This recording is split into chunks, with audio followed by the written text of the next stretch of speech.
So students, पाई की value approximate 22/7 ही क्यों होती है? आइए आज इसके पीछे का रीजन समझते हैं। देखिए, हमारी मैथ्स बुक में दिया गया है पाई की जो वैल्यू होती है वो सर्कमफेरेंस और डायमीटर के इक्वल होती है। अब तो बात समझिए, मैंने क्या किया, एक सर्कल लिया और इस सर्कल के लिए ये बना लिया डायमीटर और इसकी बाउंड्री ये क्या है, सर्कमफेरेंस। अब क्योंकि हमको निकालना है पाई की वैल्यू, तो हमको डायमीटर हमको क्या लेना पड़ेगा, सर्कमफेरेंस के टर्म में। तो हमने क्या किया, इस डायमीटर को लिया और इसकी बाउंड्री पे रखना, मतलब सर्कमफेरेंस पे रखना स्टार्ट किया। तो हुआ क्या, जैसे ही इसको मैंने इसकी बाउंड्री पे रखा तो इसने एक पार्ट ये ले लिया। ऐसे ही जब ये खत्म हुआ तो फिर से ऐसे ही डायमीटर रख दिया, तो एक पार्ट इसने ये वाला ले लिया। फिर से जहां से एंड हुआ फिर से मैंने उसको रखा तो उसने एक पार्ट ये ले लिया। अब जब मैंने तीनों पार्ट को रखा तो तीन बार रखने पर क्या हुआ, 3 डायमीटर के इक्वल तो इसका सर्कमफेरेंस हो गया।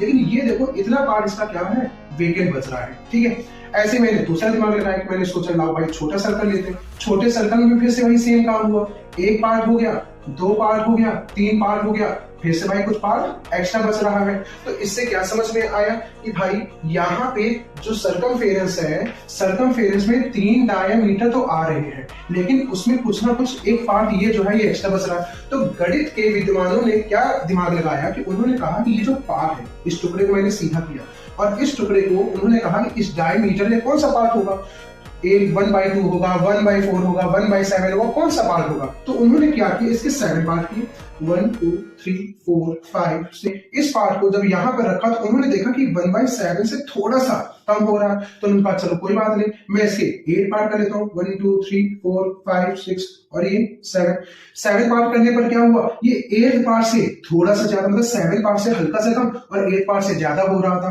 तो उन्होंने एक्यूरेसी के लिए क्या किया कि उसको कह दिया 1/7 पार्ट, उसको एक्यूरेसी क्या कह दिया, 1/7 पार्ट। और क्योंकि सर्कमफेरेंस डायमीटर टर्म में था तो ये ऑलरेडी पूरा क्या हो गया, डायमीटर। और नीचे भी क्या चल रहा है, डायमीटर। सो डायमीटर से डायमीटर कैंसिल, पाई किसके इक्वल आ गया, यहाँ पे आप देखोगे जो पाई था वो इक्वल आ चुका है 3 + 1/7 के। तो यहाँ पे जो पाई हो गया वो हो गया 22/7 के।